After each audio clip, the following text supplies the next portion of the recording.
ഇന്ന് കേൾക്കുന്ന ഓരോ വചനങ്ങളും പരിശുദ്ധാത്മാവ് നമ്മളോട് സംസാരിക്കുന്ന വചനങ്ങളായിരിക്കും. നിങ്ങൾ ഏത് പ്രതിസന്ധികളിലോ പ്രശ്നങ്ങളിലോ സങ്കടത്തിലോ ഭാരത്തിലോ ഒക്കെ ആണെങ്കിലും ദൈവം നമ്മളോട് സംസാരിക്കും. 1 രാജാക്കന്മാരുടെ പുസ്തകത്തിൽ ഏലിയ പ്രവാചകനെ കുറിച്ച് ദൈവത്തിന്റെ വചനം പഠിപ്പിക്കുന്നത് ഇങ്ങനെയാണ്.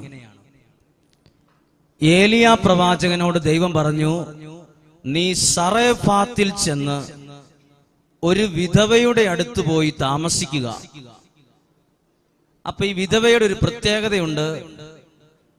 ഈ വിധവ ആത്മഹത്യ ചെയ്യാനിരിക്കുവാണ് രാത്രിക്ക്. കുറച്ച് മാവ് എണ്ണയും വീട്ടിലുണ്ട്. ആ മാവ് കൊണ്ട് അപ്പമുണ്ടാക്കി അന്ന് രാത്രിയിൽ ഈ സ്ത്രീയും ഈ സ്ത്രീയുടെ കുഞ്ഞും ആത്മഹത്യ ചെയ്യാനിരിക്കുന്നതിന്റെ കുറഞ്ഞ മണിക്കൂറുകൾക്ക് മുമ്പ് ഏലിയ പ്രവാചകനെ ദൈവം ആ വിധവയുടെ അടുത്തേക്ക് അയച്ചു. പ്രിയപ്പെട്ടവർ ശ്രദ്ധിച്ചോ, അന്ന് ആ ഏലിയ പ്രവാചകനെ ആ സ്ത്രീ കണ്ടുമുട്ടിയില്ലായിരുന്നെങ്കിൽ ആ സ്ത്രീ അന്ന് രാത്രിയിൽ ആ സ്ത്രീയും ആ കുഞ്ഞും മരിച്ചേനെ, ആത്മഹത്യ ചെയ്തേനെ, അവരുടെ ജീവിതം ആ രാത്രി തീർന്നേനെ. കൃത്യം ആ സമയത്തിന് മുമ്പ് ആ വിധവ മരിക്കണമെന്ന് ആഗ്രഹിച്ച് ഇനി ഒരിക്കലും ജീവിതം മുന്നോട്ട് പോവില്ല എന്ന് ചിന്തിച്ച സമയത്ത് കൃത്യം ഏലിയ പ്രവാചകനെ ദൈവം മണിക്കൂറുകൾക്ക് മുമ്പ് ആ വിധവയുടെ അടുത്തേക്ക് അയച്ചു. ഹല്ലേലൂയ. ഇതുപോലെ പ്രിയപ്പെട്ടവരെ, നമ്മുടെയൊക്കെ ജീവിതം ചിലപ്പോൾ മുന്നോട്ട് പോവുകയില്ല. ഇനി എത്ര നാൾ ഇതിങ്ങനെ എന്തേരം നാൾ സഹിക്കും? ഇങ്ങനെയുള്ള സമയത്ത് വിധവയുടെ അടുത്തേക്ക് ഈ ഏലിയ പ്രവാചകനെ അയച്ചതുപോലെ ഒരുപക്ഷെ നമ്മുടെ ജീവിതത്തിലേക്കും ദൈവം ചില വചനങ്ങൾ അയക്കും, ചില അഭിഷേകം അയക്കും, ചില ശക്തി അയക്കും. ഞാൻ വിചാരിക്കുന്നത് നമ്മളിവിടെ വന്നിരിക്കുന്ന ഓരോ പ്രിയപ്പെട്ടവർ ഇവിടെ ഇരിക്കുന്നത് ഒരു ദൈവീക പദ്ധതിയുടെ ഭാഗമാണ്.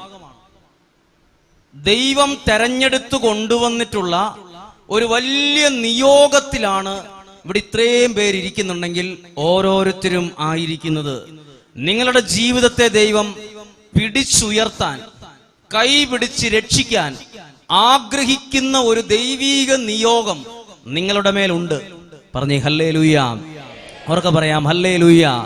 പ്രിയപ്പെട്ടവരെ, ഒരു സംഭവം, ഒരു വലിയ കുടുംബം, അവര് വെള്ളിയാഴ്ചകളിൽ അല്ലാത്തൊരു ദിവസം പ്രാർത്ഥിക്കുവാൻ വേണ്ടി വന്നു. പ്രാർത്ഥിക്കാൻ വേണ്ടി വരുമ്പോൾ ആ 4-5 പേർ ഉൾക്കൊള്ളുന്ന കുടുംബത്തിൽ ഒരാൾ വല്ലാണ്ട് കരഞ്ഞു. അപ്പോൾ ആ വീട്ടിലെ തന്നെ ഒരാൾ ആശ്വസിപ്പിച്ചു. ഞാൻ ചോദിച്ചു, എന്തിനാണ് കരയുന്നതെന്ന് ചോദിച്ചപ്പോൾ പറഞ്ഞു, ഈ 5 പേരിൽ ഒരാൾക്ക് ക്യാൻസർ ആണ്. അതാർക്കാന്ന് എനിക്കറിയില്ല, ഞങ്ങൾ ഒരാൾക്ക് ക്യാൻസർ ആണെന്ന് പറഞ്ഞു, ഞങ്ങളുടെ കുടുംബത്തിലെ ഒരാൾക്ക്. അതിലവര് മാനസികമായി വല്ലാണ്ട് തകർന്നു. വല്ലാതെ തകർന്നിരിക്കുന്ന സമയത്ത് ഇവർക്ക് വേണ്ടി ഏകദേശം 20 മിനിറ്റോളം ഇവർക്ക് വേണ്ടി പ്രാർത്ഥിച്ചു. 20 മിനിറ്റോളം ഇവർക്ക് വേണ്ടി പ്രാർത്ഥിച്ചു. പ്രാർത്ഥിച്ചപ്പോൾ ദൈവത്തിന്റെ പരിശുദ്ധാത്മാവ് ഒരു സന്ദേശം പറഞ്ഞു, ഈ രോഗം സുഖപ്പെടും. അപ്പോൾ എനിക്കറിയില്ല ഇതിനകത്ത് 5 പേര് ഇത് ആർക്ക് ഈ അസുഖമുള്ളതെന്ന് എനിക്കറിയത്തില്ല. 20 മിനിറ്റ് കഴിഞ്ഞ് പ്രാർത്ഥിച്ചു കഴിഞ്ഞ് ഈ മെസ്സേജ് പറഞ്ഞു കഴിഞ്ഞപ്പോൾ അവരോട് ഇങ്ങനെ ഞാൻ പറഞ്ഞു, ദൈവം ഇത് സുഖപ്പെടുത്തും, നല്ലൊരു സാക്ഷ്യം അൾത്താരയിൽ നിന്ന് പറയാൻ ഒരുങ്ങിക്കോളാൻ പറഞ്ഞു. അപ്പോഴേ അതിൽ നിന്ന് ഒരാള് അല്പം വിഷമത്തോടെ എന്നോട് പറഞ്ഞു, സാക്ഷ്യം ഞങ്ങൾ പറയലെന്ന് പറഞ്ഞു. അപ്പോ നമ്മൾ വിചാരിക്കാത്തൊരു മറുപടിയാണ്, സാക്ഷ്യം പറയില്ല, ഞങ്ങൾ വേണേൽ എഴുതി തരാമെന്ന് പറഞ്ഞു. അപ്പൊ ഞാൻ ചോദിച്ചു, എന്താ എഴുതി തരും? നിങ്ങൾക്ക് ഇത്രയും വലിയൊരു അനുഗ്രഹം ദൈവം തന്നാൽ അത് സാക്ഷ്യപ്പെടുന്നതിൽ എന്താ പ്രശ്നമെന്ന് ചോദിച്ചു. അപ്പോൾ അന്നേരം പറഞ്ഞു, ഞങ്ങൾ ഇച്ചിരി സാമ്പത്തികമുള്ളൊരു കുടുംബമാണെന്ന്. ഞങ്ങൾ സാമ്പത്തികമുള്ള കുടുംബമാണ്, ഞങ്ങളെ അറിയുന്ന പലരും ഇവിടെ ഉണ്ടാകും, ഞങ്ങൾക്ക് ഒരു നല്ല നിലയും വിലയും ഞങ്ങളുടെ നാട്ടിലുണ്ട്, സാക്ഷ്യം പറയുന്നത് ഒരു കുറച്ചിലായിട്ട് അവർക്ക് തോന്നി. അപ്പൊ ഞാനിങ്ങനെ പറഞ്ഞു, അത് നിങ്ങളുടെ ഇഷ്ടം പോലെ ബാക്കി. എന്റെ മനസ്സിൽ ഈ മറുപടി ഇങ്ങനെ ഞാൻ ചിന്തിച്ചു, എന്നാലും ക്യാൻസർ ആയിട്ടൊരു കുടുംബം പ്രാർത്ഥിക്കാൻ വരുമ്പോ ആ രോഗം സുഖപ്പെടുത്തി തന്നാൽ ഇവിടെ അൾത്താരയിൽ നിന്ന് സാക്ഷ്യം പറയാൻ അന്നേരം എന്തിനാ അവർ പണത്തെക്കുറിച്ച് ആലോചിച്ചത്? അപ്പൊ ദൈവത്തിന്റെ അനുഗ്രഹത്തെക്കാൾ വലിയ പ്രശ്നമായിട്ട് അവർ കാണുന്നത് ഞങ്ങളുടെ സ്ഥലം, ഞങ്ങളുടെ പേര്, ഞങ്ങളുടെ വീട്, ഞങ്ങളുടെ നാട്, ഞങ്ങളെ അറിയുന്നവരുണ്ട്. അന്നേരവും വലിയ വിലയും നിലയും നോക്കി നിൽക്കുക. ദൈവത്തെ മഹത്വപ്പെടുത്താൻ ഒരു മടി. പറഞ്ഞേ ഹല്ലേലൂയ. ഞാൻ ഈ വിഷയവുമായി ദൈവവചനത്തിലൂടെ കടന്നുപോയപ്പോൾ സങ്കീർത്തനം 22-ാം അധ്യായം 3-ാമത്തെ വാക്യം ദൈവവചനത്തിലൂടെ പരിശുദ്ധാത്മാവ് ഓർമ്മപ്പെടുത്തി തന്നു. സങ്കീർത്തനം 22:3 അതിൽ ദാവീദ് പറയുന്നത് ഇങ്ങനെയാണ്: ഇസ്രായേലിന്റെ ദൈവം സ്തുതിയുടെ സിംഹാസനത്തിൽ ഉപവിഷ്ടനായിരിക്കുന്നവനാണ്. ഹല്ലേലൂയ. ഒന്നും കൂടെ നിങ്ങൾ കേട്ടെ. ഇസ്രായേലിന്റെ ദൈവം സർവശക്തനായ ദൈവം ഉപവിഷ്ടനാവുന്നത് ഏത് സിംഹാസനത്തിലാണ്? സ്തുതിയുടെ സിംഹാസനത്തിലാണ്. ഹല്ലേലൂയ. അപ്പൊ ഞാൻ ഓർക്കണം, ഈ സിംഹാസനം ഉണ്ടാക്കുന്നത് എന്താ? ഈ സിംഹാസനം എന്ന് പറഞ്ഞാൽ നമ്മളിരിക്കുന്ന കസേര പോലത്തെ അല്ല. സിംഹാസനം രാജാവിരിക്കുന്ന ആ ഒരു ഇരിപ്പിടത്തിന് പറയുന്നതാണ് സിംഹാസനം. നമ്മളിരിക്കുന്നതിന് കസേര, സ്റ്റൂൾ എന്നൊക്കെ പറയുള്ളൂ. രാജാവിരിക്കുന്നതാണ് സിംഹാസനം. സിംഹാസനം ഉണ്ടാക്കുന്നത് സ്വർണം കൊണ്ടും വെള്ളി കൊണ്ടും രത്നം കൊണ്ടുമാണ്. ഇത് വലിയൊരു സിംഹാസനം, ഒരു 3-4 പേർക്ക് ഇരിക്കാൻ വലിയൊരു സിംഹാസനമായിരിക്കും. സിംഹാസനം അതിലൊരു 4 കാലുണ്ട്, അതിലിരിക്കാനുള്ള പ്രതലമുണ്ട്, ശാരി ഇരിക്കാനുള്ള പ്രതലമുണ്ട്, കൈപ്പിടിയുണ്ട്, കൊത്തുവർക്കുകളുണ്ട്. ഇതെല്ലാം കൂടെ കൂടിയതാണ് സിംഹാസനം. ഇത് ഒറ്റയടിക്കുണ്ടാവുന്നതല്ല. ഇതറിയാവുന്നവർ ഇത് ചേർത്ത് കൂട്ടി വച്ച് ഇത് സിംഹാസനമാക്കുക, രൂപപ്പെടുന്ന. നമ്മൾക്കറിയാം, ഒരാശാരി കസേര ഉണ്ടാക്കുന്ന, ഒരു കാർപ്പന്റർ കസേര ഉണ്ടാക്കുന്ന പോലെ പല തടിക്കഷണങ്ങൾ ഒരുമിച്ച് ചേർത്ത് കാലായും ഇരിപ്പിടമായിട്ടും ചാരുന്നതായിട്ടും കൈപ്പിടിയായിട്ടും ഒക്കെ ഉണ്ടാക്കി അത് ചേർത്ത് തട്ടിക്കൂട്ടുന്നതാണ് കസേര, സിംഹാസനം. ഇനി ശ്രദ്ധിച്ചു കേട്ടെ, ദൈവവചനം പഠിപ്പിക്കുകയാണ്, നമ്മുടെ ദൈവം ഇരിക്കുന്നത്, വസിക്കുന്നത് സ്തുതിയുടെ സിംഹാസനത്തിലാണ്. ഹല്ലേലൂയ. അവർക്ക് പറഞ്ഞു ഹല്ലേലൂയ. അങ്ങനെ ഇരിക്കുമ്പോഴാണ് ഒരു ദൈവവചനം ഓർമ്മ വന്നത്. പഴയ നിയമത്തിൽ ദാവീദ് എന്ന് പറയുന്ന വ്യക്തി, ഞാനും നിങ്ങളും ദൈവത്തെ സ്തുതിക്കണം. ഇപ്പോൾ നമുക്കുള്ള ആരോഗ്യം അത് നമ്മൾ കഴിച്ച ഭക്ഷണത്തിന്റെ അടയാളം അല്ല, അത് ദൈവം നമുക്ക് തന്നതാണ്. നിങ്ങൾക്ക് ഇവിടം വരെ വരാനുള്ള സാമ്പത്തികം അത് ഞാൻ അധ്വാനിച്ചുണ്ടാക്കിയത് മാത്രമല്ല, ദൈവം തന്നതാണ്. ദൈവം തന്നതല്ലാത്ത എന്തെങ്കിലും നിങ്ങളുടെ കൈകളിൽ ഇരിപ്പുണ്ടോ? ദൈവം തന്ന ബന്ധങ്ങൾ, ദൈവം തന്ന ആരോഗ്യം, ദൈവം തന്ന ജീവിത പങ്കാളി, ദൈവം തന്ന മക്കൾ, ദൈവം തന്ന വാഹനം, ദൈവം തന്ന ജോലി, ദൈവം തന്നതല്ലാത്ത എന്തെങ്കിലും ഇവിടെ ഇരിക്കുന്ന നിങ്ങളുടെ കൈകളിലോ എന്റെ കയ്യിലോ ഇല്ല. മുഴുവനും ദൈവം ദാനമായി തന്നതാണ്. ഹല്ലേലൂയ. മുഴുവൻ ക്രെഡിറ്റും മുഴുവൻ മഹത്വവും ദൈവത്തിനുള്ളതാണ്. അതുകൊണ്ട് ദാവീദ് പറയുന്ന ഒരു കാര്യമുണ്ട്, സ്തുതിക്കുന്നതനുസരിച്ച് ദൈവം നമുക്കുള്ള അനുഗ്രഹങ്ങൾ കൂട്ടിക്കൂട്ടി തരും. ഹല്ലേലൂയ. ഞാൻ ദൈവത്തെ സ്തുതിക്കുമ്പോ എന്റെ വീട്ടിൽ ഞാൻ 2 മിനിറ്റ് ദൈവത്തെ സ്തുതിച്ചാൽ ആ സ്തുതിയുടെ സിംഹാസനത്തിൽ എന്റെ ദൈവം വന്നിരിക്കും. ഞാൻ എനിക്ക് തന്ന ദൈവത്തിന്റെ അനുഗ്രഹത്തിന് നന്ദി പറഞ്ഞാൽ എന്റെ ദൈവം അവിടെ വന്നിരിക്കും. നമ്മളിവിടെ ധ്യാന കേന്ദ്രങ്ങളിൽ നന്നായിട്ട് സ്തുതിക്കുമ്പോ എന്തുകൊണ്ട് അത്ഭുതങ്ങളും അടയാളങ്ങളും തടസ്സങ്ങളൊക്കെ മാറുന്നത്? നമ്മുടെ സ്തുതിയുടെ സിംഹാസനത്തിൽ ദൈവം അവിടെ സാന്നിധ്യം ഉറപ്പിക്കുന്നത് കൊണ്ടാണ്. പറഞ്ഞേ ഹല്ലേലൂയ. ദാവീദിന്റെ ജീവിതത്തിൽ ഒരു വചനം കേട്ടോ. ദാവീദ് രാജാവായിരിക്കുന്ന സമയത്ത് ദൈവ സാന്നിധ്യത്തിന്റെ പേടകത്തിന്റെ മുമ്പിൽ നിന്ന് തുള്ളിച്ചാടി സർവശക്തനായ ദൈവത്തെ മഹത്വപ്പെടുത്തുന്നത് സാവൂളിന്റെ പുത്രി മിഖാൽ എന്ന് പേരുള്ള ഒരു പെൺകുട്ടി അത് കണ്ടു. അപ്പോൾ ആ പെൺകുട്ടി ഇങ്ങനെ ചിന്തിച്ചു, ഈ ദാവീദ് ഒരു രാജ്യം ഭരിക്കുന്ന രാജാവല്ലേ, ഇയാൾ എന്തിനാ ഒരു സാധാരണ ഒരു കൂലിപ്പണിക്കാരനെ പോലെ, ഒരു മണ്ടനെ പോലെ, ഒരു പൊട്ടനെ പോലെ ഇവിടെ കിടന്ന് ചാടി തുള്ളുന്നത്? ദാവീദ് ദൈവത്തെ മഹത്വപ്പെടുത്തി പുറത്തു വന്നപ്പോൾ സാവൂളിന്റെ പുത്രി ദേഷ്യത്തോടെ ചോദിച്ചു, നിനക്ക് നാണമില്ലേ? നീ എന്തിനാ വാഗ്ദാന പേടകത്തിന് മുമ്പിൽ ഇങ്ങനെ തുള്ളിച്ചാടി ഇങ്ങനെ സ്തുതിക്കുന്നത്? അപ്പോൾ ദാവീദ് പറഞ്ഞു, ഞാൻ ഇവിടെ എത്താനുള്ള കാരണത്തെക്കുറിച്ച് മിഖാലിനോട് പറഞ്ഞു. ദാവീദ് പറഞ്ഞു, ഞാൻ ഒരു രാജാവിന്റെ മകനൊന്നും അല്ല ഇവിടെ ഇരിക്കാൻ. സാധാരണ ഒരു രാജാവിന്റെ മകനാണ് അടുത്ത പിന്തുടർച്ച അവകാശി. ദാവീദ് ആട് മേയിച്ച് നടക്കുന്ന ഒരാളായിരുന്നു. ദാവീദ് എങ്ങനെ ഇവിടെ എത്തി? ദാവീദ് പറയാണ്, സാവൂളിന്റെ പുത്രിയോട് പറഞ്ഞു, ആട് മേയിച്ച് നടന്ന് എന്നെ ഇവിടെ എത്തിച്ചത് നീയല്ല, നിന്റെ കുടുംബത്തിലെ ആരുമല്ല, എന്റെ ദൈവമാണ്. ആ ദൈവത്തിന്റെ മുമ്പിൽ ഇനിയും ഞാൻ ആ ദൈവത്തെ മഹത്വപ്പെടുത്തും.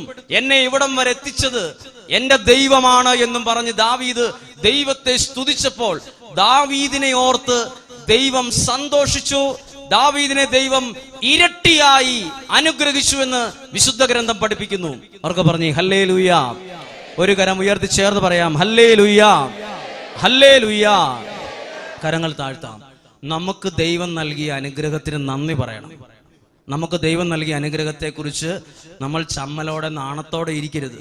അത് പറയുന്നതനുസരിച്ച് നമ്മളെ ദൈവം അനുഗ്രഹിക്കാൻ തുടങ്ങും. ഇനി ശ്രദ്ധിച്ച്, ഞാൻ ഇന്ന് പറയാൻ ആഗ്രഹിച്ചത് വിശുദ്ധ ഗ്രന്ഥത്തിലെ ഒരു നല്ല വചനമാണ്. അത് ഉൽപ്പത്തി പുസ്തകത്തിൽ 39 അധ്യായത്തിൽ കാണുന്ന ജോസഫ് എന്ന് പറയുന്ന വ്യക്തിയെ കുറിച്ചാണ്. ഹല്ലേലൂയ. ദൈവത്തിന്റെ ധാരാളം അനുഗ്രഹങ്ങൾ ഏറ്റുവാങ്ങിയ, അങ്ങനെ ഉന്നതമായൊരു സ്ഥാനത്ത് ദൈവം ഉയർത്തി നിർത്തിയ ഒരാളാണ് ഉൽപ്പത്തി പുസ്തകത്തിൽ 38 അധ്യായത്തിലും 37 അധ്യായത്തിലെല്ലാം കാണുന്ന ഒരു വ്യക്തിത്വമാണ് ജോസഫ്. ഹല്ലേലൂയ. ചേർന്ന് പറയാം ഹല്ലേലൂയ. ഹൃദയം തുറന്ന് ഉറക്കെ പറഞ്ഞേ ഹല്ലേലൂയ, ഹല്ലേലൂയ. അങ്ങനെ ഒരു വ്യക്തിയാണ് ജോസഫ്. ഈ ജോസഫിനെ കുറിച്ച് പറയുന്നതിന് മുമ്പ് ഒരു നല്ല വചനം നിങ്ങളുടെ ശ്രദ്ധയിൽ, നിങ്ങളുടെ മനസ്സിൽ പതിയാൻ വേണ്ടി പറയാണ്. യാക്കോബ് ശ്ലീഹായുടെ ലേഖനം 4 അധ്യായം 8 വാക്യം. യാക്കോബ് ശ്ലീഹായുടെ ലേഖനം 4:8 വചനം ശ്രദ്ധിച്ചേ. നിങ്ങൾ ദൈവത്തോട് ചേർന്ന് നിൽക്കുമെങ്കിൽ ദൈവം നിങ്ങളോടും ചേർന്ന് നിൽക്കും. ഹല്ലേലൂയ. ഈ വചനം നമുക്കൊന്ന് ഏറ്റുചൊല്ലി പറയാം. യാക്കോബ് 4:8 വചനം പറയാണ്, നിങ്ങൾ ദൈവത്തോട് ചേർന്ന് നിൽക്കുവാണെങ്കിൽ എന്ത് കിട്ടും?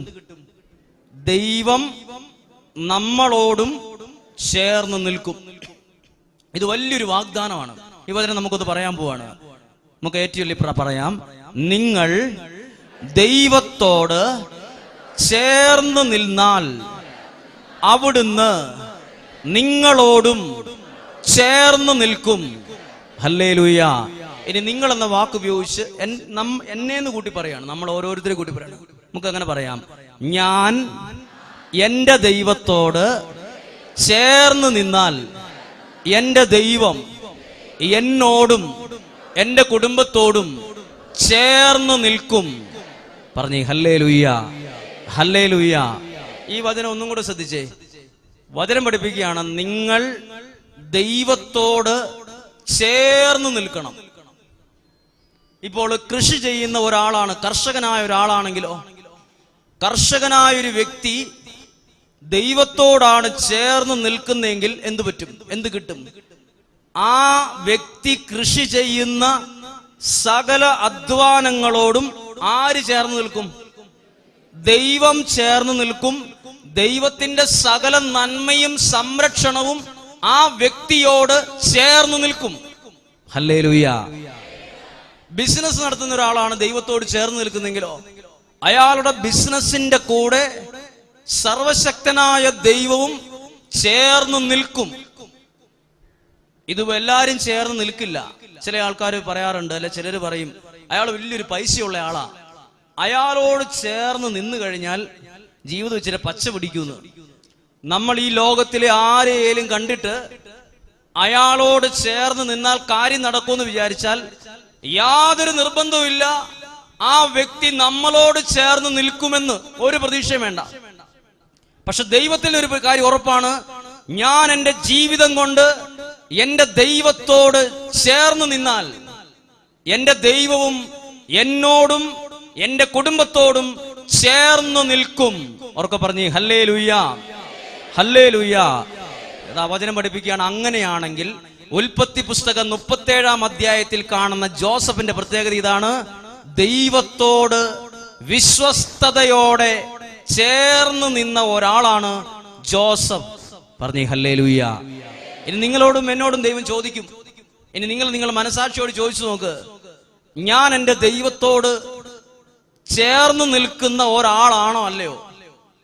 നമുക്കൊരു ഉത്തരം നമ്മുടെ മനസാക്ഷി പറഞ്ഞു തരും. അതെ, അല്ലെങ്കിൽ അല്ല, അല്ലെ ഇത്രയും പോരാ. ദൈവത്തോട് ചേർന്ന് നിൽക്കണം. അത് ദൈവത്തിന്റെ ഒരു ആഗ്രഹമാണ്. പറഞ്ഞേ ഹല്ലേലൂയ.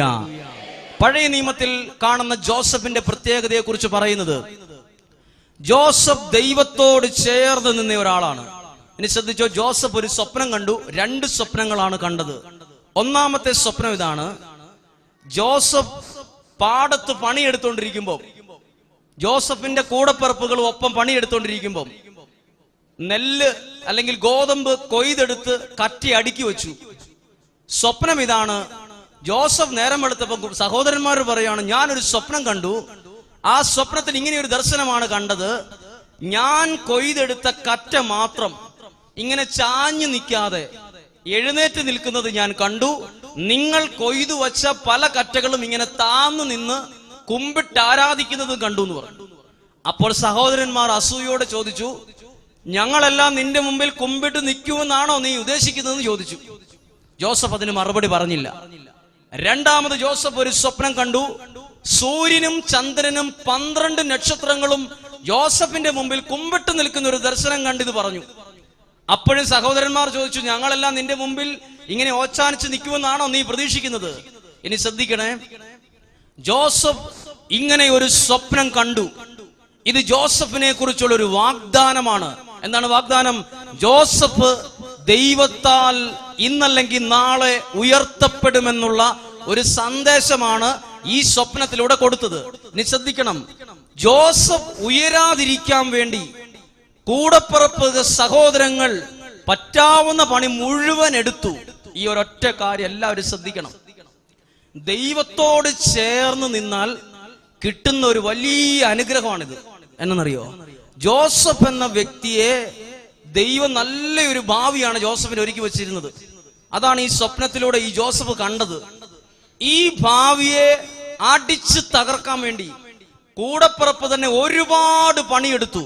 ശ്രദ്ധിച്ചേ, ദൈവം കൂടെ നിൽക്കുന്ന ഒരാളാണെങ്കിൽ ലോകത്തിലെ ഒരു വ്യക്തിക്കും എനിക്ക് കിട്ടാവുന്ന ഒരു ദൈവാനുഗ്രഹത്തെ തകർക്കാൻ ലോകത്തിൽ ആർക്കും കഴിയില്ല. അവർക്ക് പറഞ്ഞു ഹല്ലേലൂയ. ഒരു കരം ഉയർത്തി ചേർന്ന് പറയാം, ഹല്ലേലൂയ, ഹല്ലേലൂയ. കരങ്ങൾ താഴ്ത്താം. രണ്ടാമത് ഈ സഹോദരന്മാർ ചെയ്തൊരു കാര്യം, ജോസഫ് സഹോദരന്മാരെ അന്വേഷിച്ചു വരുമ്പോ സഹോദരന്മാര് ഗൂഢാലോചന നടത്തി. ഗൂഢാലോചന നടത്തത് ഇങ്ങനെയാണ്: ജോസഫിനെ ഈ പൊട്ടക്കിണറ്റിൽ തള്ളിയിട്ട് കൊന്നു കളഞ്ഞേക്കാം. എല്ലാവരും ശ്രദ്ധിക്കണം, ജോസഫ് 18 വയസ്സ് പ്രായമുള്ളപ്പോഴാണ് ഈ ഗൂഢാലോചന നടക്കുന്നത്. 18 വയസ്സുള്ള ആർക്കും, എനിക്കിപ്പോ 18 വയസ്സേ ഉള്ളെങ്കിൽ എനിക്കെതിരെ ആരെങ്കിലും ഗൂഢാലോചന നടത്തുവാണെങ്കിൽ അവരുടെ മുഖം നോക്കുമ്പോൾ ആർക്കും പറയാൻ പറ്റും. അതിന് പ്രത്യേകിച്ച് ആരുടെ ഒരു കഴിവ് വേണ്ട. എനിക്കെതിരെയാണ് അവരെന്തോ സംസാരിച്ചിരിക്കുന്നത് നമുക്കറിയാൻ പറ്റും. ജോസഫിന് അവരുടെ മുഖത്ത് നോക്കിയപ്പോൾ മനസ്സിലായി, ഇവരെല്ലാം കൂടെ എന്നെ തകർക്കാനുള്ള എന്തോ ഒരു ഗൂഢാലോചനയാണ്. ജോസഫിനെ ഇവരെല്ലാം കൂടെ പിടിച്ച് ഒരു പൊട്ടക്കിണറ്റിൽ, വെള്ളമില്ലാത്തൊരു കിണറ്റിൽ തള്ളിയിട്ടു. ഇതെന്നെ വളരെ സ്വാധീനിച്ചൊരു കാര്യമാണ്. എന്തിനാ തള്ളിയിട്ടെന്നറിയോ? ജോസഫിനെ ഒരിക്കലും ഉയരാതിരിക്കാൻ വേണ്ടി തള്ളിയിട്ടതാണ്. പക്ഷെ എന്തുകൊണ്ടാണ്? ഞാനിങ്ങനെ ബൈബിൾ വായിച്ചപ്പോൾ ചിന്തിച്ചു, ജോസഫ് പൊട്ടക്കിണറ്റിൽ തള്ളിയിട്ടപ്പോ ജോസഫിന്റെ കൈ എന്നാ ഒടിയാഞ്ഞത്? കൈ ഒടിഞ്ഞില്ല, കാലിന് പരിക്ക് പറ്റിയില്ല, ദേഹം മുഴുവൻ മുറിവുണ്ടായില്ല, തല പൊട്ടിയില്ല. ഇതെന്തുകൊണ്ട് പരിക്ക് പറ്റിയില്ല? ഞാനൊരു കാര്യം ഭാവനയിൽ കണ്ടോണ്ട് നിങ്ങളോട് പറയാം. ജോസഫ് ദൈവത്തോട് കൂടെ നിന്ന ഒരാളാണ്. അങ്ങനെ നിന്നാലുള്ള പ്രത്യേകത, ജോസഫിനെ പൊട്ടക്കിണറ്റിലേക്ക് തള്ളിയിട്ടേലും ഈ പൊട്ടക്കിണറ്റിൽ നിലത്ത് വീണ് തല പൊട്ടുന്നതിന് മുമ്പ് ജോസഫിനെ ഏതോ ഒരു കരം അത്ഭുതകരമായി താങ്ങിയിട്ടുണ്ടായിരിക്കണം. ഹല്ലേലൂയ. അവർക്ക് പറഞ്ഞു ഹല്ലേലൂയ. ജോസഫിനെ തള്ളിയിട്ടു. എന്തുകൊണ്ട് കൈയൊടിഞ്ഞില്ല? ജോസഫിനെ തള്ളിയിട്ടാലും ജോസഫ് ചെന്നു വീണത് ദൈവത്തിന്റെ കരത്തിലായിരിക്കും. ഹല്ലേലൂയ. ഇതാണ് ഈ വചനത്തിന്റെ ഉറപ്പ്. എന്റെ കൂടെ ദൈവമുണ്ടെങ്കിൽ, ഞാൻ ദൈവത്തോട് കൂടെയാണെങ്കിൽ, ആരെല്ലാം എന്നെ തകർക്കാൻ വേണ്ടി എത്ര വലിയ കുഴിയിലേക്ക് തള്ളിയിട്ടാലും ഞാൻ ചെന്നു വീഴുന്നത് ദൈവത്തിന്റെ കരങ്ങളിലായിരിക്കും. പറയാമോ ഹല്ലേലൂയ? ഇങ്ങനെ ഒരു അനുഭവം എന്റെ 23-ാമത്തെ വയസ്സിൽ എനിക്കുണ്ടായി. എന്റെ 23-ാമത്തെ വയസ്സെന്ന് പറയുന്നത് ഏറെ സങ്കടമുള്ള ഒരു കാലമാണ്. ഏറെ പ്രയാസങ്ങളിലൂടെ എന്റെ കുടുംബം വളരെ ഒറ്റപ്പെടലിലൂടെ, ഒരു നേരത്തെ ആഹാരത്തിന് പോലും വകയില്ലാതെ, വെറും കറുമൂസ്, പപ്പായ, അത് ഉപ്പ് അന്ന് 1 രൂപ പോലും ഇല്ല, ഒരു പാക്കറ്റ് ഉപ്പിന്. അത് ഇട്ടിട്ട് വേവിക്കാൻ പോലും പറ്റാതെ ഭക്ഷണം കഴിച്ചുകൊണ്ടിരുന്നൊരു കാലമാണ്. ഒരു സഹായവും എവിടെ നിന്നും കിട്ടാത്തൊരു കാലമാണ്. ഒരു ചെരുപ്പിട്ട് നടക്കാൻ ആഗ്രഹിച്ചിരുന്ന കാലമാണ്. നല്ലൊരു ഡ്രസ് ഇടാൻ കൊതിച്ചൊരു കാലമാണ് എന്റെ 23 വയസ്സൊക്കെ എന്ന് പറയുന്നത്. അതായത് കുളിക്കുന്നൊരു സോപ്പ് കൊണ്ടുപോലും കുളിക്കാത്ത, അലക്കുന്ന തുണി അലക്കാനും കുളിക്കാനും ഒരു അലക്ക് സോപ്പ് ഉപയോഗിച്ചുകൊണ്ടിരുന്ന കാലമാണ്. അങ്ങനെ ഒരു കാലഘട്ടത്തിൽ പ്രാർത്ഥിക്കുവാൻ വേണ്ടി എന്റെ അമ്മയുടെ കൂടെ ഞാനും അമ്മയും കൂടെ ഒരു ധ്യാന കേന്ദ്രത്തിൽ പോയി. എന്റെ 23-ാമത്തെ വയസ്സിലാണ്. അവിടെ പോയി എന്റെ അമ്മ ഈ പ്രാർത്ഥിക്കുന്ന ആളോട് ഇങ്ങനെ പറഞ്ഞുകൊണ്ടിരിക്കുവാണ്, വിഷമങ്ങൾ പറഞ്ഞുകൊണ്ടിരിക്കുവാണ്. അയാൾ കണ്ണടച്ച് അത് മുഴുവൻ കേട്ടോണ്ടിരിക്കുകയാണ്. അയാൾ ഒന്നും പറയുന്നില്ല. ഞാൻ മനസ്സിൽ ചിന്തിച്ചു, ഇയാൾ എന്താ ഒന്നും പറയാത്തത്, ഇയാൾ എന്താ ഒന്നും പ്രതികരിക്കാത്തത്. ഞാനിങ്ങനെ ചിന്തിച്ചു. എല്ലാം പറഞ്ഞു കഴിഞ്ഞ് അദ്ദേഹം കുരിശു രൂപം കൈകളിലെടുത്ത് എന്നാ ഞാൻ പ്രാർത്ഥിക്കട്ടെ എന്ന് ചോദിച്ചു. പ്രാർത്ഥിക്കട്ടെ എന്ന് ചോദിച്ച് കുറച്ചു നേരം പ്രാർത്ഥിച്ചിട്ട് ഈ മനുഷ്യൻ ഒരു മെസ്സേജ് പറഞ്ഞു. അതെന്റെ മനസ്സിൽ 23 വയസ്സ്, എനിക്കിന്ന് 32 വയസ്സ് കഴിഞ്ഞു. ഏകദേശം 10 വർഷം കൊണ്ടും കഴിഞ്ഞിട്ടും എന്റെ മനസ്സിലത് മായാതെ നിൽക്കുന്ന ഒരു പേരാണത്. അയാൾ പറഞ്ഞ മെസ്സേജ്. അദ്ദേഹം പറഞ്ഞു, നിങ്ങളെ നിങ്ങളുടെ സ്വന്തക്കാരും നിങ്ങളുടെ കുടുംബക്കാരും നിങ്ങളുടെ കൂട്ടുകാരും നിങ്ങളുടെ നാട്ടുകാരും തള്ളിക്കളഞ്ഞപ്പോഴും നിങ്ങളെ താങ്ങിയത് മനുഷ്യന്റെ കരമല്ല, ദൈവത്തിന്റെ കരമാണ് എന്ന് പറഞ്ഞ ആ ഒരു സെന്റൻസ് ഇന്നും എന്റെ മനസ്സിൽ ഇന്നലെ പറഞ്ഞ പോലെ ഉണ്ട്. പറഞ്ഞു ഹല്ലേലൂയ. അതുകൊണ്ടാണ് എന്നെ ഇത് വളരെ സ്വാധീനിച്ചു. ജോസഫിനെ തകർക്കാൻ വേണ്ടി ഒരു പൊട്ട വെള്ളമില്ലാത്ത ഒരു കിണറ്റിലേക്ക് ഒരു മനുഷ്യനെ തള്ളിയിട്ടു ജീവനോടെ. ഈ ജോസഫിനോട് നമുക്ക് തോന്നും, എടാ ജോസഫെ, നമുക്ക് ഇങ്ങനെ ചോദിക്കാൻ തോന്നും, നീ ഒരു പൊട്ടനെ പോലെ അവിടെ നിന്ന് കൊടുത്തല്ലോ. നിങ്ങൾ തന്നെ ജോസഫിനോട് ചോദിച്ചു നോക്കിയ, നീ ഒരു മണ്ടൻ തന്നെയാണ് ജോസഫെ നമുക്ക് തോന്നും. കാരണം 10-18 വയസ്സായ ഒരു ചെറുപ്പക്കാരൻ ഒന്ന് കുതറി ഓടാൻ വേണ്ടി നോക്കാൻ പാടില്ലേ? ഓടി രക്ഷപ്പെടാറില്ല. അത് ഇഷ്ടം പോലെ നിരന്ന് കിടക്കാൻ സ്ഥലമുണ്ട്. എന്തുകൊണ്ട് ഇവൻ ഓടിയില്ല? ഇവനൊരു മണ്ടനെ പോലെ അവിടെ നിന്ന് എന്തിനാന്ന് ഞാൻ ചിന്തിച്ചു. പക്ഷെ ജോസഫിന് ഒരു കാര്യമുണ്ട്, ഞാൻ ദൈവത്തോടാണ് ചേർന്ന് നിൽക്കുന്നതെങ്കിൽ ആ ദൈവവും എന്നോട് ചേർന്ന് നിന്നിരിക്കും. പറഞ്ഞു ഹല്ലേലൂയ. ഞാൻ ഇന്ന് നിങ്ങളോട് പറയാം, അങ്ങനെ ദൈവത്തോട് ചേർന്ന് നിന്നിട്ട് കിട്ടിയ എന്തേലും എനിക്കുണ്ടെങ്കിൽ അങ്ങനെ ചേർന്ന് നിന്നപ്പോ കിട്ടിയത് മാത്രമേ എനിക്കും എന്റെ ഭവനത്തിലും ഉള്ളൂ. ഹല്ലേലൂയ. ഒന്നും കൂടെ പറയാം. വചനം യാക്കോബ് ശ്ലീഹായുടെ ലേഖനം 4:8 പറയാണ്, നിങ്ങൾ ദൈവത്തോട് ചേർന്ന് നിൽക്കണം, അപ്പോൾ ആ ദൈവവും നിങ്ങളോട് ചേർന്ന് നിൽക്കും. ഞാൻ പറയട്ടെ, അങ്ങനെ ചേർന്ന് നിന്നപ്പോൾ കിട്ടിയത് മാത്രമേ എനിക്കുള്ളൂ, എന്റെ ഭവനത്തിനുള്ളൂ. വേറെ പലരോടും ചേർന്ന് നിന്നിട്ട് നിരാശ മാത്രമേ കിട്ടിയിട്ടുള്ളൂ. ദൈവത്തോട് ചേർന്ന് നിൽക്കണം. അതുകൊണ്ടാണ് ഞാൻ ഈ കാര്യം എന്നെ വളരെ സ്വാധീനിച്ചിട്ടുണ്ട്. ജോസഫിനെ പൊട്ടക്കിണറ്റിൽ തള്ളിയിട്ടപ്പോഴും ജോസഫിന് ഒരു പരിക്കും പറ്റിയില്ല. ജോസഫിനെ സർവശക്തനായ ദൈവത്തിന്റെ ബലമുള്ള കരം താങ്ങിയതായി ഭാവനയിൽ കാണാൻ പറ്റും. പറഞ്ഞേ ഹല്ലേലൂയ. ഇനി നിങ്ങളൊന്ന് ചിന്തിച്ചു നോക്കിയേ, നിങ്ങളെ പലരും തള്ളിക്കളഞ്ഞപ്പോഴും, നിങ്ങളെ പലരും ഒറ്റപ്പെടുത്തിയപ്പോഴും, നിങ്ങളെ പലരും തകർക്കാൻ നോക്കിയപ്പോഴും, നിങ്ങളെ കുറ്റപ്പെടുത്താൻ നോക്കിയപ്പോഴും നിങ്ങളെ ആരെയും താങ്ങിയത് ഒരു മനുഷ്യന്റെയും കരമായിരിക്കില്ല, നിങ്ങളുടെ സ്വന്തക്കാരുടെ കൈ ആയിരിക്കില്ല. നിങ്ങൾ ആശ്രയിച്ച് നിൽക്കുന്ന, നമ്മൾ വിശ്വസിച്ച് നിൽക്കുന്ന സർവശക്തനായ ദൈവത്തിന്റെ കരമായിരിക്കും ആ സമയത്തൊക്കെ നമ്മളെ താങ്ങി നിർത്തിയത്. അല്ലെങ്കിൽ തലപൊട്ടി നമ്മൾ പണ്ടേ അപകടം പറ്റിയേനേം, പണ്ടേ നമുക്ക് പരിക്ക് പറ്റിയേനേം, പരിക്കു പറ്റാതെ നമ്മൾ ഇവിടെ ഉണ്ടെങ്കിൽ നമ്മളെ ഏതോ ഒരു കരം ഇതിനു മുമ്പേ താങ്ങിയിട്ടുണ്ട്. പറഞ്ഞേ ഹല്ലേലൂയ. അവർക്ക് പറഞ്ഞേ ഹല്ലേലൂയ. പ്രിയപ്പെട്ടവരോട് നിൽക്കുമ്പോ ഉണ്ടല്ലോ, എനിക്ക് ഈ കാര്യം പറയാൻ ഒരു വിഷമവും ഇല്ല, ഒരു നാണവും ഇല്ല. എനിക്ക് അഭിമാനം മാത്രമേ ഉള്ളൂ. കാരണം ദൈവത്തിനൊരു കൈ ഉണ്ടെന്ന് ഞാൻ ഏതേലും പുസ്തകത്തിൽ നിന്ന് വായിച്ചിട്ട് കണ്ടുപിടിച്ചതല്ല. ദൈവത്തിനൊരു താങ്ങുന്നൊരു കരമുണ്ടെന്ന് എന്നോട് വലിയ അനുഭവമുള്ള ഒരാൾ വന്ന് ചെവി പറഞ്ഞപ്പോ എന്റെ മനസ്സിൽ കിട്ടിയ ബോധ്യമല്ല. ഞാൻ ദൈവത്തിന്റെ കരം കണ്ടിട്ടുണ്ട്. പല സങ്കടങ്ങളിലും ഞാൻ ഒരു മനുഷ്യന്റെയും കരം കണ്ടിട്ടില്ല. പല പ്രയാസങ്ങളിലും എന്റെ ഒരു സുഹൃത്തിന്റെയും വാക്കുപോലും ഞാൻ കേട്ടിട്ടില്ല. പക്ഷേ പല സങ്കടങ്ങളിലും പ്രയാസങ്ങളിലും ദൈവത്തിന്റെ താങ്ങുന്ന, ദൈവത്തിന്റെ ബലമുള്ള കരം ഞാൻ കണ്ടിട്ടുമുണ്ട്, ഞാൻ അനുഭവിച്ചിട്ടുമുണ്ട്. പറഞ്ഞേ ഹല്ലേലൂയ. ഒരു കരം ഉയർത്തി ചേർന്ന് പറയാം ഹല്ലേലൂയ, ഹല്ലേലൂയ. കരങ്ങൾ താഴ്ത്താം. ഇനി ഞാൻ നിങ്ങളോട് പറയുന്നത്, ജോസഫിനെ താങ്ങിയ ഒരു കരമുണ്ടല്ലോ, ആ കരം നിങ്ങളെയും താങ്ങി നിർത്തും. ഈ ലോകത്തിൽ ആര് സഹായിച്ചില്ലേലും. പറഞ്ഞേ ഹല്ലേലൂയ. ഇനി ചിന്തിച്ചേ, ബൈബിളിൽ ജോസഫിനെ കുറിച്ച് പറയുന്നത് ഒരു നല്ല വാക്കാണ്. ആ വാക്ക് വളരെ നല്ലതാണ്. അത് 39-ാം അധ്യായത്തിലാണ്. 39-ാം അധ്യായം 2-ാമത്തെ വാക്യം മറക്കരുത്. ജോസഫിന്റെ കൂടെ പണം ഉണ്ടായിരുന്നു എന്ന് എഴുതിയിട്ടില്ല. ജോസഫിന്റെ കൂടെ നല്ല തടിമെടുക്കരായ 10 പേരുണ്ടായിരുന്നു എന്ന് എഴുതിയിട്ടില്ല. ജോസഫിന്റെ കൂടെ കൂടപ്പിറപ്പുകളെല്ലാം ഒരു മനുഷ്യ ചെങ്ങല പോലെ വട്ടം നിന്നായിരുന്നു എഴുതിയിട്ടില്ല. പക്ഷെ 39-ാം അധ്യായം 2-ാമത്തെ വാക്ക് എഴുതിയിട്ടുണ്ട്, കർത്താവ് ജോസഫിന്റെ കൂടെ ഉണ്ടായിരുന്നു എന്ന്. ഹല്ലേലൂയ.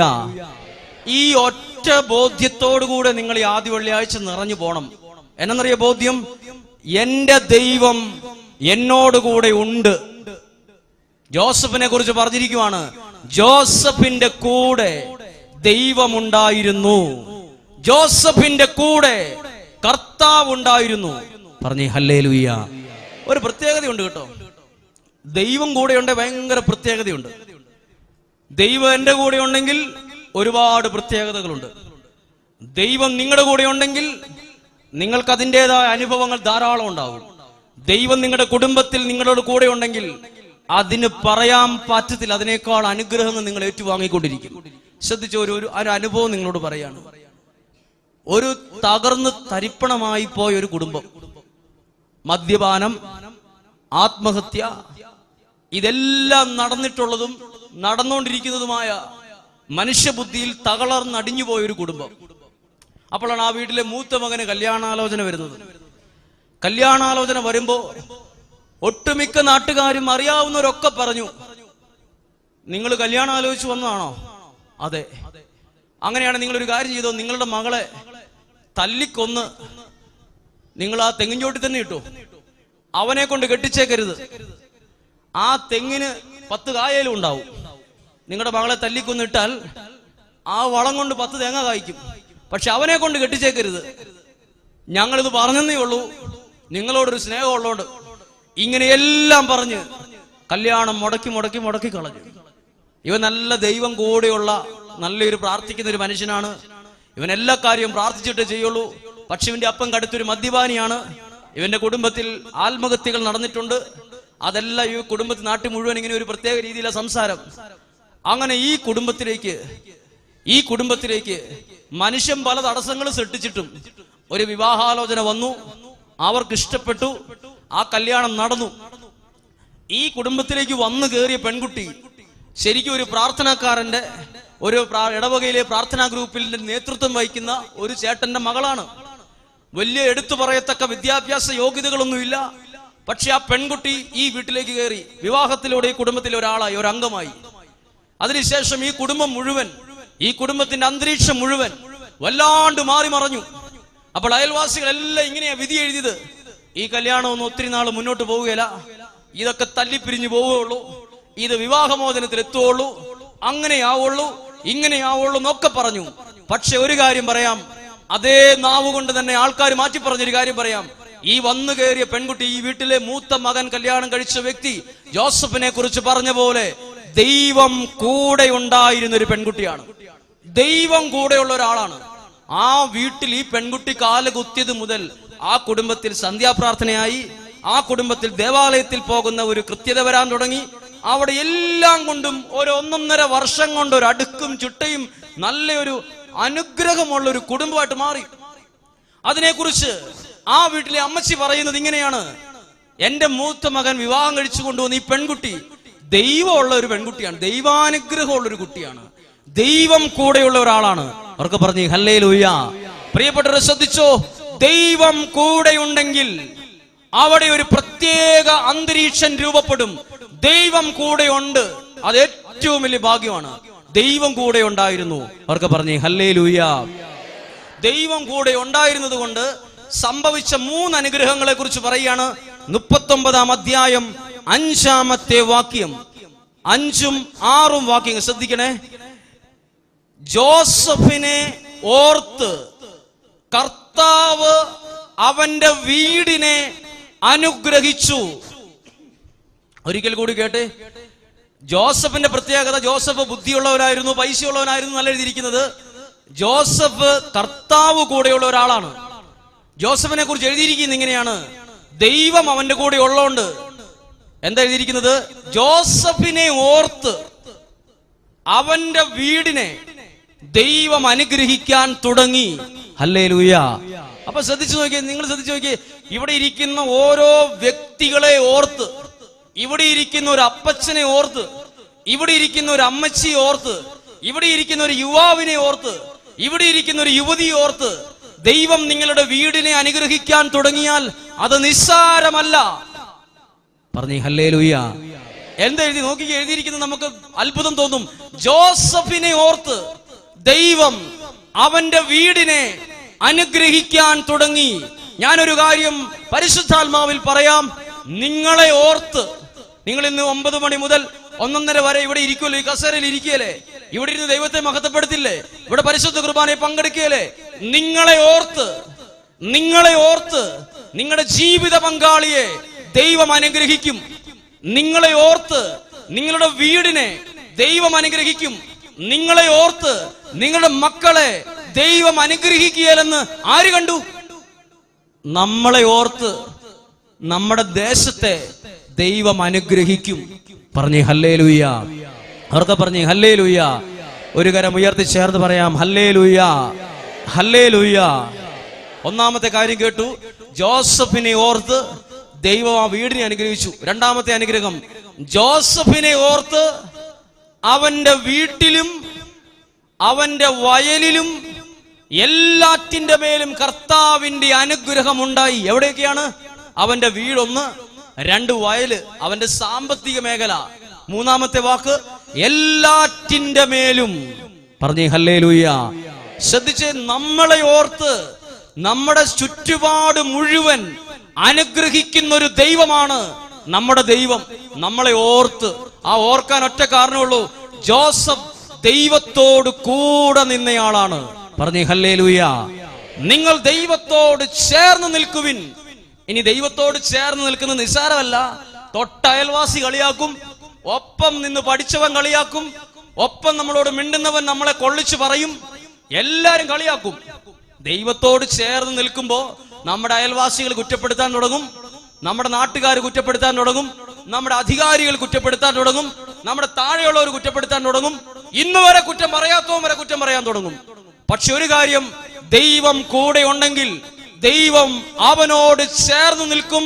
അതുവഴി അവന്റെ വീടും അവന്റെ സമ്പത്തും എല്ലാറ്റിന്റെ മേലും കർത്താവിന്റെ അനുഗ്രഹം ഉണ്ടായിരിക്കും. പറഞ്ഞേ ഹല്ലേലൂയ. അവർക്ക് പറഞ്ഞേ ഹല്ലേലൂയ. എന്റെ കൂടെ ഞാൻ സ്കൂളിൽ പഠിച്ച സമയത്ത് 10ാം ക്ലാസ് വരെ പഠിച്ചിട്ടില്ല. 10ാം ക്ലാസ് വരെ പഠിച്ചിട്ടില്ല. 8ാം ക്ലാസ് വരെ പഠിച്ചിട്ടുള്ളൂ. പിന്നെ അവനെ സ്കൂളിൽ കണ്ടിട്ടില്ല. 8ാം ക്ലാസ് കഴിഞ്ഞ് അവനെതിരെ പോയി എന്ന് സ്കൂൾ ടീച്ചർ അന്വേഷിച്ച് ചെന്നപ്പോഴാണ് അവൻ എറണാകുളത്ത് പണിക്ക് പോയി എന്ന് പറഞ്ഞു. അവൻ പഠിത്തം നിർത്തിയെന്ന്. ഞങ്ങൾ ഒരുമിച്ചൊക്കെ സ്കൂളിൽ ഇടയ്ക്ക് വെച്ച് കാണുകയും മിണ്ടുകയും ചെയ്യുന്ന ഒരാളാണ്. 8ാം ക്ലാസ്സിലെത്തിയപ്പോ പഠിത്തം നിർത്തി. വീട്ടിലെ ചുറ്റുപാട് കൊണ്ടാണ്, വീട്ടിലെ പ്രതിസന്ധികൾ കൊണ്ടാണ് പഠിത്തം നിർത്തിയിട്ട് ഏതോ ഒരു കൂട്ടുകാരൻ ഇവനെ എറണാകുളത്തുള്ള ഒരു സാധാരണ ഹോട്ടലിൽ കൊണ്ടുപോയി പാത്രം കഴുകാൻ ഇരുത്തി. എറണാകുളത്ത് കൊണ്ടുപോയി പാത്രം കഴുകാൻ ഇരുത്തി. അവന്റെ അമ്മ PG കാരിയോ ഡിഗ്രിക്കാരിയോ ഒന്നുമല്ല, കൂലിപ്പണിക്ക് പോകുന്ന ഒരു സ്ത്രീയാണ്. അവന്റെ അമ്മ ഇവർ 8ാം ക്ലാസ്സിലോ 7ാം ക്ലാസ്സിൽ പഠിത്തം നിർത്തിയതിനു ശേഷം എറണാകുളത്ത് പാത്രം കഴുകാൻ പോയപ്പം അമ്മ ഇവനോട് ചെവിയിൽ ഇങ്ങനെ പിടിച്ച് വേദനിക്കാത്ത രീതിയിൽ അല്പം ഒന്ന് മുറുക്ക പിടിച്ചിട്ട് പറഞ്ഞു, അവിടെയാണേലും നീ ചോദിച്ചിട്ട് അവിടെ അടുത്തുള്ള പള്ളിയിൽ പോയി കുർബാനയ്ക്ക് പോണം കേട്ടോ, നിന്റെ കഴുത്തേൽ ഒരു ജപമാല കിടക്കണം കേട്ടോ, നീ പ്രാർത്ഥിക്കണം കേട്ടോ എന്ന് പറഞ്ഞു വിട്ടു. അങ്ങനെ പറഞ്ഞു ഇവൻ എറണാകുളത്ത് പോയി ഒരു മുസ്ലിം സഹോദരന്റെ ഹോട്ടലിലാണ് പണിക്ക് ചെന്നത്. ഇവനെ കുറെ നാളായിട്ട് നാട്ടിലോ വീട്ടിലോ ഒന്നും ഇല്ല, ഇവൻ എപ്പോഴേലും വരും പോവും. 10ാം ക്ലാസ് പഠിച്ചിട്ടില്ല, ലൈസൻസ് എടുക്കണേ പോലും 10ാം ക്ലാസ് വേണം, അതുപോലും എടുത്തിട്ടില്ലാത്ത ഈ മനുഷ്യൻ പാത്രം കഴുകാൻ വേണ്ടി ഇരിക്കുവാണ്. അന്നേരം പറഞ്ഞു, ഇവൻ കണ്ടപ്പോ പറഞ്ഞത്, ഈ ലോകത്തിലെ ഏറ്റവും വൃത്തികെട്ടൊരു പണിയുണ്ടെങ്കിൽ ഈ പണിയാണത്. ഏത്? പാത്രം കഴുകല്. വലിയ പണക്കാരന്മാര് വരും, പൈസക്കാര് വരും, ഉള്ളതെല്ലാം മേടിച്ച് കഴിക്കും. എന്നിട്ട് അത് മുഴുവൻ ചവച്ച് തുപ്പി പറിച്ച് അവിടെ ഇടും. എന്നിട്ട് അത് പാത്രത്തിലേക്ക് ഇട്ട് ഇത് ക്ലീൻ ചെയ്ത് കൊണ്ടിടുമ്പോ ചിലപ്പോ പാത്രം കഴുകാൻ ഇരിക്കുന്ന എന്റെ മേത്തേക്കായിരിക്കും ഈ വേസ്റ്റ് എല്ലാം കൂടെ കൊണ്ട് ഇവൻ വേഗത്തിൽ ഈ പാത്രം കഴുകി കൊടുക്കണം. അതിലൊരു ചെറിയ കരട് പോലും കണ്ടാൽ ചിലപ്പോ അപ്പനെ വിളിക്കും, അമ്മയ്ക്ക് വിളിക്കും, തെറി പറയും. ഭയങ്കര ബുദ്ധിമുട്ടാണ്. ഇവനിങ്ങനെ രാവിലെ തൊട്ട് വൈകുന്നേരം വരെ പാത്രം കഴുക്ക് മാത്രമേ പണിയുള്ളൂ. ഞായറാഴ്ച ആകുമ്പോൾ ഇവൻ അതിന്റെ മാനേജർ, അതൊരു മുസ്ലിമാണ്, അയാൾ പറഞ്ഞു, എനിക്ക് ഞായറാഴ്ച ഉച്ചവരെ ലീവ് തരണം. അവൻ ആകെ ചെറിയ പ്രായമുള്ള നിങ്ങൾ ഓർക്കണം, എനിക്ക് പള്ളിയിൽ പോകണം. അങ്ങനെ ഈ മാനേജർ സമ്മതിച്ചു. ഇവന് ഞായറാഴ്ച ഒഴിച്ച് ഉച്ചവരെ ഒഴിച്ച് ബാക്കിയുള്ള സമയത്ത് ഒറ്റപ്പണി പാത്രം കഴുക്ക് മാത്രം. അപ്പൊ പാത്രം ഈ വേസ്റ്റും ചാറും എല്ലാം മേത്തേക്ക് വീഴും. ഭയങ്കര ബുദ്ധിമുട്ട്. പക്ഷെ ഇവൻ ഒരു പരാതി പോലും പറഞ്ഞില്ല. മാസങ്ങൾ കഴിഞ്ഞപ്പോ ഇതിന്റെ മാനേജർ ശ്രദ്ധിച്ചു, ഇവൻ ആള് കൊള്ളാലോ, ഇവൻ കൃത്യം ഞായറാഴ്ച ദിവസം ഒരുങ്ങി കുളിച്ച് വൃത്തിയാക്കി അവന്റെ ഉള്ള ഡ്രസ്സ് നന്നായിട്ട് തേച്ച് ഇവൻ നന്നായിട്ട് ഒരുങ്ങി ആ മുറ്റത്തോടെ ഇറങ്ങി പള്ളിയിലേക്ക് പോകുന്നത് കാണാൻ പറ്റും. കുറെ നാൾ കഴിഞ്ഞ് ഇയാൾ ശ്രദ്ധിച്ചു, ഇവൻ ആള് കൊള്ളാലോ, ഇവൻ ഒരു നല്ലൊരു ദൈവാനുഗ്രഹമുള്ള ഒരു പയ്യനാണല്ലോ. പിന്നീട് ഈ മുതലാളിയോട് ഈ വിഷയം ഈ മാനേജർ പറഞ്ഞു. അപ്പൊ ഈ മുതലാളിക്ക് ഒരു തോന്നലുണ്ടാവുകയാണ്, ഇവൻ ഈ ഹോട്ടലിൽ കയറി വന്നതൊരു ഭാഗ്യമാണല്ലോ എന്ന്. ഈ മുതലാളിക്ക് ഒരു ചിന്തയുണ്ടായി, ഇവനെ ഈ പണിയിൽ നിന്ന് ക്യാഷ്യറായിട്ട് മാറ്റി. ഇദ്ദേഹം പറയാണ്, ഇന്ന് ആ വീട്ടിൽ അവരുടെ ഒരു മകനെ പോലെയാണ് ഈ മനുഷ്യൻ. ഈ മനുഷ്യൻ ഇന്ന് വലിയൊരു ഹോട്ടൽ അവനെ ഏൽപ്പിച്ചു കൊടുത്തിരിക്കുക. അവന് വീട് പണിത് കൊടുത്തു ഇവന്റെ വിശ്വസ്തത കൊണ്ട്. എന്ത് വിശ്വസ്തതയാണെന്നറിയോ? ഇവൻ അവിടെ ഇരുന്ന് പാത്രം കഴുകുമ്പോഴും ഞായറാഴ്ചയാകുമ്പോ അവൻ ഉള്ള ഡ്രസ്സ് കഴുകി വൃത്തിയാക്കി തേച്ച് ഇവൻ ദേവാലയത്തിലേക്ക് പോകുന്നതും ഇവൻ ആ ദൈവത്തോടുള്ള ബന്ധവും ഇവൻ ആ ദൈവത്തോട് ചേർന്ന് നിൽക്കുന്നത് അക്രൈസ്തവനാണെ പോലും അവന്റെ സ്ഥാപനത്തിന് അതൊരു ഗുണമായിട്ട് മാറിയത് ഇയാൾ ശ്രദ്ധിച്ചിട്ട് അവനെ വിടാതെ പിടിച്ചിരിക്കുക. ഒരിക്കൽ അവൻ ഇവിടുന്ന് പോവാന്ന് പറഞ്ഞപ്പോ അവന് വീട് വെച്ച് വരെ കൊടുക്കാൻ ഈ മനുഷ്യൻ തയ്യാറായി. ദൈവവചനം പറഞ്ഞു കേട്ടോ, ദൈവത്തോട് ചേർന്ന് നിന്നാൽ നിന്റെ വീടും നിന്റെ പരിസരവും നിനക്കുള്ളതിന്റെ എല്ലാം മേൽ ദൈവത്തിന്റെ ഒരു അനുഗ്രഹം നിനക്ക് കൈവരും. പറഞ്ഞു ഹല്ലേലൂയ. ഒരു 4 ചക്ര വാഹനം, ഒരു കാർ എടുത്തപ്പോ ലൈസൻസ് ഇല്ലാത്തപ്പം 10ാം ക്ലാസ് പഠിച്ചിട്ടില്ല. 10ാം ക്ലാസ് പഠിച്ചിട്ടില്ലാത്ത ഇവന് കാർ എടുക്കാൻ നേരത്തെ ഇവൻ 10ാം ക്ലാസ് പ്രൈവറ്റ് ആയിട്ട് പഠിച്ചിട്ടാണ് പാസ്സായി ഒരു സർട്ടിഫിക്കറ്റ് കൈക്കലാക്കിയത്. പക്ഷെ ഇവന് വലിയ വീട്, വലിയ ചുറ്റുപാട്, നല്ല സാമ്പത്തികമുള്ള ഒരു മനുഷ്യനെ പോലെ ജീവിക്കുന്നു. എങ്ങനെയാണെന്നറിയോ? ദൈവം കൂടെ ഉണ്ടെങ്കിൽ ആ ദൈവവും എന്നോട് കൂടെ നിൽക്കും. ചേർന്ന് പറഞ്ഞേ ഹല്ലേലൂയ. അവർക്ക് പറഞ്ഞേ ഹല്ലേലൂയ. ഇനി ഒരു കാര്യം കൂടെ പറഞ്ഞ് അവസാനിപ്പിക്കുകയാണ്. ജോസഫിന്റെ ജീവിതത്തെ കുറിച്ച് ഒരു കാര്യം ശ്രദ്ധിക്കണം. ജോസഫിന് 39ാം അധ്യായത്തിൽ ജോസഫിന്റെ അനുഗ്രഹം മുഴുവൻ ചോർന്നു പോകുന്ന ഒരു വലിയൊരു പാപ പ്രലോഭനം ഉണ്ടായി. പൊത്തീഫറിന്റെ ഭാര്യയ്ക്ക് ജോസഫിനോട് ഒരു ഇഷ്ടവും ഒരു താല്പര്യവും തോന്നി. അപ്പൊ വേഗത്തിൽ പറയാണ്, പൊത്തീഫറിന്റെ ഭാര്യ പല പ്രാവശ്യം ആവശ്യപ്പെട്ടു, എന്റെ കൂടെ ചേർന്ന് പാപം ചെയ്യുക. ഇവിടെ ആരും അറിയലത്, ഒരു മനുഷ്യനത് കണ്ടുപിടിക്കല, ഒരു മനുഷ്യനും അത് കണ്ടുപിടിക്കില്ല.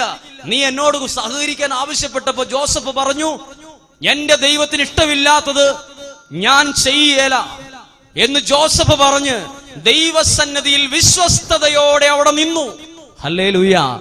ഇനി ശ്രദ്ധിക്കണം, ഈ ജോസഫിന്റെ ആ വിശ്വസ്തതയുണ്ടല്ലോ, അത് ജോസഫിനെ വളർത്തി. ബൈബിൾ വായിച്ചു നോക്ക്.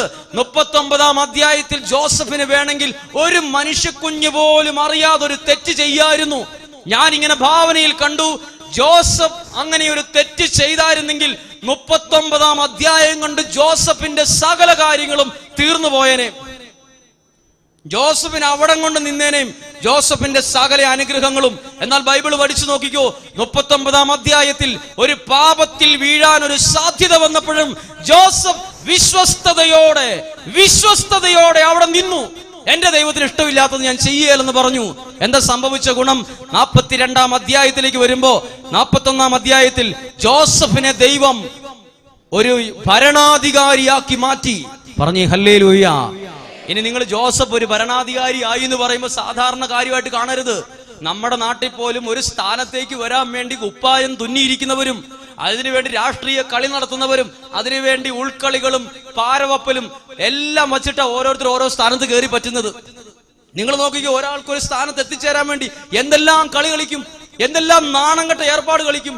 ഞാനിങ്ങനെ വിചാരിക്കുന്നു, ജോസഫ് അന്നത്തെ കാലത്ത് ജീവിച്ചിരിക്കുമ്പോഴും ഒരു ഭരണാധികാരി ആകാൻ വേണ്ടി കുപ്പായം തയ്ച്ചിരുന്നവരും, പല കളികളും കളിച്ചവരും, പല ലുട്ടിലൊടുക്ക് വിദ്യകൾ അതിനിടയ്ക്ക് ഒപ്പിച്ചവരും ഒക്കെ ഉണ്ടാവും. അവരൊന്നും അവിടെ എത്തിയില്ലല്ലോ. ജോസഫിന്റെ കൂടെ ദൈവം ഉണ്ടായിരുന്നുകൊണ്ട് കുപ്പായം തയ്ച്ചവരല്ല ആ സ്ഥാനത്തെത്തിയത്. ദൈവം കൂടെ ഉണ്ടായിരുന്ന ജോസഫാണ് ആ സ്ഥാനത്തേക്ക് ദൈവം ഉയർത്തിയത്. ഉറക്കെ പറഞ്ഞേ ഹല്ലേലൂയ. അതുകൊണ്ട് ശ്രദ്ധിച്ച്, ഇന്ന് പ്രാർത്ഥനയ്ക്ക് ഇരിക്കുന്ന ഇത്രയും പേര് കേട്ടു. നമ്മുടെ കൂടെ പൈസ ഉണ്ടായിരുന്നെങ്കിൽ, വീടുണ്ടായിരുന്നെങ്കിൽ, ജോലി ഉണ്ടായിരുന്നെങ്കിൽ, അവരുണ്ടായിരുന്നെങ്കിൽ അതൊക്കെ വിട്. എന്റെ കൂടെ ദൈവം ഉണ്ടെങ്കിൽ എല്ലാം എനിക്ക് അനുഗ്രഹമായിട്ട് മാറും. ഒരു കുഞ്ഞു കാര്യം കൂടെ പറയട്ടെ. ജോസഫ് എന്ന വ്യക്തി എവിടെയെല്ലാം പരാതി കൂടാതെ സഹിച്ചോ, ഒരു നാണയത്തിന്റെ മറുവശം പോലെ ജോസഫിനെ ദൈവം അനുഗ്രഹിച്ചിട്ടുണ്ട്. ഒന്നാമത്തെ കാര്യം വേഗത്തിൽ പറയാണ്, ജോസഫിനെ തകർക്കാൻ വേണ്ടി സഹോദരന്മാർ ഗൂഢാലോചന നടത്തി. ജോസഫ് ഒന്നും പ്രതികരിച്ചില്ല. അതിന് ഗുണം എന്താ കിട്ടിയെന്നറിയോ? 10-15 വർഷം കഴിഞ്ഞപ്പോ ആ രാജ്യത്തിന്റെ രാജാവ് ഒരു ആലോചന നടത്തി, ഇവനെ ഭരണാധികാരിയാക്കിയാലോന്ന്. ജോസഫിനെ ദൈവം പൊട്ടക്കണറ്റിൽ തള്ളിയിട്ടു. ജോസഫിനെ സഹോദരന്മാർ പൊട്ടക്കണറ്റിൽ തള്ളിയിട്ടു. പക്ഷേ ഈ പൊട്ടക്കണത്തിന് കയറ്റി 30 വെള്ളിക്കാശിന് വിറ്റപ്പം അത് വാങ്ങിയത് ദൈവമാണ്. കാരണം പൊട്ടക്കണറ്റിലേക്ക് ഇടുന്നതിനും അവന്റെ വസ്ത്രം കീറി ആടിനെ കൊന്നൊരു ചോരയിൽ മുക്കി അപ്പനോട് ചെന്ന് പറഞ്ഞതാ, ഇതാ അവനെ കൊന്ന് ആ സിംഹം പിടിച്ചു തിന്നു. ആ കീറിയ വസ്ത്രത്തിന്റെ സ്ഥാനത്ത് രാജാവിന്റെ വസ്ത്രം ധരിച്ചവനാണ് ജോസഫ്. പറഞ്ഞേ ഹല്ലേലൂയ. ജോസഫിനെ ഒരു അടിമയായിട്ടാ വിറ്റ്. അടിമയെ കൊണ്ടുപോകുന്നത് പോത്തിനെയും കാളനെയും കൊണ്ടുപോകുന്നത് പോലെ കെട്ടി മുറുക്കി അനങ്ങാൻ പാകത്തില്ലാത്ത ഇങ്ങനെ മൃഗങ്ങളെ കൊണ്ടുപോകുന്നത്. ജോസഫിനെ അങ്ങനെ കൊണ്ടുപോയി. കുറഞ്ഞ വർഷം കഴിഞ്ഞപ്പോ ജോസഫിനെ രാജാവ് വിളിച്ചു പറഞ്ഞു, ജോസഫ് എഴുന്നള്ളുന്നു, എല്ലാവരും മുട്ടുമടക്കുവിൻ. ജോസഫ് കുതിരപ്പുറത്ത് എഴുന്നള്ളി. അടിമയെ പോലെ പോയവൻ കുതിരപ്പുറത്ത് രാജാവിനെ പോലെ എഴുന്നള്ളി. ഞാൻ വിശ്വസിക്കുന്ന ഒരു കാര്യം പറയട്ടെ, ഒരു നാണയത്തിന് 2 വശമുണ്ട്. ഇതുപോലെ ഒരു വശത്ത് നമുക്ക് സഹനം ഉണ്ടെങ്കിൽ, നമ്മളത് ദൈവകരങ്ങളിൽ ഏറ്റെടുത്താൽ അതിന് മറുവശമുള്ളതുപോലെ അതിനൊരു പ്രതിഫലം ദൈവം തരാൻ തുടങ്ങും. പറഞ്ഞേ ഹല്ലേലൂയ. ജോസഫ് ജയിലിൽ കിടന്ന സമയത്ത് നല്ല ഭക്ഷണമില്ല. നല്ല ഭക്ഷണമില്ലാത്ത സമയത്ത് ജോസഫ് എവിടെ എത്തിയെന്ന് പറയാമോ? ജോസഫിനെ കുറിച്ച് പറഞ്ഞ ഒറ്റ വചനം കൊണ്ട് നിർത്തുകയാണ്. ജോസഫ് സമ്പന്നരായി. ആ ജോസഫിന്റെ സമ്പത്ത് ഒരു ദിവസം അളക്കാൻ വേണ്ടി തീരുമാനിച്ചു. അളക്കാൻ വേണ്ടി. എന്നിട്ട് ജോസഫ് ഇങ്ങനെ മടുത്തിട്ടിട്ടു ഇങ്ങനെ പറഞ്ഞു, എന്റെ ഈ സമ്പത്ത് അളന്നാ തീരാത്തത് കൊണ്ട് ഞാൻ അളവ് നിർത്തുവാണ്. ആ വചനം ശ്രദ്ധിച്ചു കേൾക്കുന്നു. 41-ാം അധ്യായം 49-ാമത്തെ വചനം. കടൽക്കരയിലെ മണല് പോലെ കണക്കറ്റ ധാന്യം ജോസഫ് ശേഖരിച്ചു വെച്ചു. അത് ഒരിക്കലും അളക്കാൻ വയ്യാത്തത് കൊണ്ട് അവൻ അളവ് നിർത്തി. ഹല്ലേലൂയ. നിങ്ങൾ മനസ്സിലാക്കണം, ജയിലിൽ കിടന്ന് ഒരു നേരത്തെ ഭക്ഷണം കഴിക്കാൻ പോലും കൊതിച്ചയാളാണ്. പിന്നീട് ധാന്യം അളന്നു നോക്കിയിട്ട് അത് അളന്നു തീർക്കാൻ പറ്റാത്തത് കൊണ്ട് അളവ് നിർത്തിയത്. ദൈവം അനുഗ്രഹിക്കുകയും ഉയർത്തുകയും, ഒരു നാണയത്തിന് 2 വശം എന്ന പോലെ ഒരു വശത്ത് സഹനാണെങ്കിൽ മറുവശത്ത് അതിന്റെ അനുഗ്രഹവും തരുന്ന ദൈവമാണ് നമ്മുടെ ദൈവം. ഒരു കരം ഉയർത്തി ഉറക്കെ പറഞ്ഞു ഹല്ലേലൂയ. ശക്തിയോടെ ഹല്ലേലൂയ, ഹല്ലേലൂയ. ഒരു നിമിഷം ഒന്ന് കണ്ണുകൾ അടയ്ക്കാം. ജോസഫിനെ പൊട്ടക്കണറ്റ് തള്ളിയിട്ടു. പക്ഷെ പരിക്കൊന്നും പറ്റിയില്ല. കൈയൊടിഞ്ഞില്ല, തല പൊട്ടിയില്ല, കാലൊടിഞ്ഞില്ല, ദേഹം മുറിവേറ്റില്ല. എന്താ കാരണം? എന്തോ ഒരു കാരണമുണ്ട്. ജോസഫ് ചെന്നു വീണത് ദൈവത്തിന്റെ കരങ്ങളിലാ. ഇവിടെ ഇരിക്കുന്ന നിങ്ങൾക്കും ഇതുപോലെ ചിലപ്പോൾ ആലോചിച്ചാ പറയും, എന്നെ എന്റെ പലരും, എന്റെ കൂടപ്പിറപ്പുകളും സ്വന്തക്കാരും ഒപ്പമുള്ളവരും ഒക്കെ കബളിപ്പിച്ചു, തള്ളിയിട്ടു. പക്ഷെ നമ്മൾ ചെന്ന് വീണത് ദൈവത്തിന്റെ കരങ്ങളിലാണ്. ദൈവത്തോട് ചേർന്ന് നിൽക്കുവിൻ. അങ്ങനെയെങ്കിലോ ആ ദൈവം നമ്മളോടും ചേർന്ന് നിൽക്കും. അങ്ങനെ ചേർന്ന് നിന്നാലോ എന്നെ ഓർത്ത് എന്റെ വീടിനെ എന്റെ ദൈവം അനുഗ്രഹിക്കാൻ തുടങ്ങും. ഇവിടെ ഇരിക്കുന്ന ഓരോ വ്യക്തികളും മനസ്സിലേറ്റെടുത്തു. നിങ്ങളെ ഓർത്ത്, ഇവിടെ ഇരിക്കുന്ന ഒരു വ്യക്തിയെ ഓർത്ത് നിങ്ങളുടെ ഭവനത്തെ ദൈവം അനുഗ്രഹിക്കാൻ തുടങ്ങും. ഇവിടെ ഇരിക്കുന്ന ഒരു അപ്പച്ചനെ ഓർത്ത് മക്കളെ ദൈവം അനുഗ്രഹിക്കാൻ തുടങ്ങും. ഇവിടെ ഇരിക്കുന്ന ഒരു അമ്മയെ ഓർത്ത് ദൈവം അനുഗ്രഹിക്കാൻ തുടങ്ങും. നമ്മളെ ഓർത്ത് നമ്മുടെ ദൈവം നമ്മെ അനുഗ്രഹിക്കും. ചേർന്ന് പറഞ്ഞേ ഹല്ലേലൂയ, ഹല്ലേലൂയ.